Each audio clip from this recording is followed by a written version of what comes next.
Kita kan setiap hari ya menikmati udara kemerdekaan di Indonesia. Rasanya bebas jadi bangsa yang berdaulat. Tapi pernah nggak sih kita berhenti sejenak dan bertanya? Kalau ditanya siapa sih orang yang pertama kali kepikiran ide soal Republik Indonesia, pasti ya pikiran kita langsung lari ke Soekarno atau Hatta. Tapi ternyata ceritanya nggak sesederhana itu loh. Jauh banget sebelum para proklamator kita itu naik ke panggung sejarah, sebetulnya ada satu nama, seorang sosok yang bisa dibilang agak misterius, yang idenya itu udah melesat jauh ke depan, yang sebetulnya jadi fondasi intelektual buat bangsa yang kita kenal sekarang. Dan nama itu adalah Tan Malaka.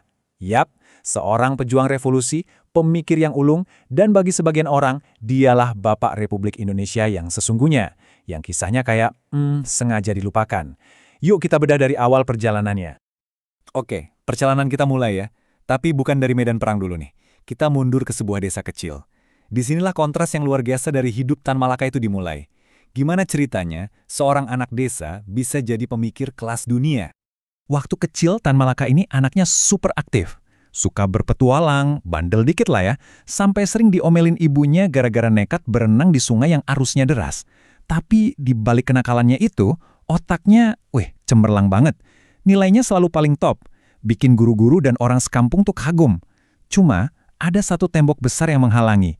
Kemiskinan. Nah, disinilah keajaiban itu terjadi. Orang-orang sekampungnya ngelihat, wah, ini anak potensinya luar biasa. Sayang banget kalau sampai sia-sia. Akhirnya, mereka gotong royong, patungan, ngumpulin uang buat ngirim anak ajaib ini sekolah ke tempat yang jauh banget. Ke Eropa. Ini udah nunjukin betapa spesialnya dia dari kecil.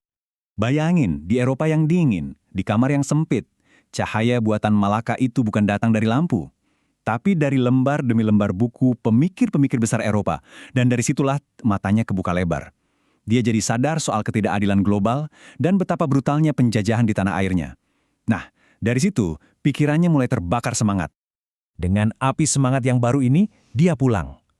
Tapi, baru aja nyampe, pergerakan politiknya langsung bikin dia jadi musuh nomor satu pemerintah kolonial. Dia pun dipaksa hidup dalam pelarian. Ini jadi masa paling kelam dalam hidupnya. Tapi ironisnya, justru dari sinilah lahir karya terbesarnya. Coba bayangin deh perjuangannya untuk bisa bertahan hidup, dia harus gonta-ganti identitas. Pakai 23 nama samaran, 23, setiap hari itu isinya pertaruhan antara hidup dan mati. Pelariannya ini bukan cuma pindah kota loh ya, dia sampai melintasi 11 negara. Terus bergerak dari satu perbatasan ke perbatasan lain supaya nggak ketangkap. Dan buat bertahan hidup di semua negara itu, dia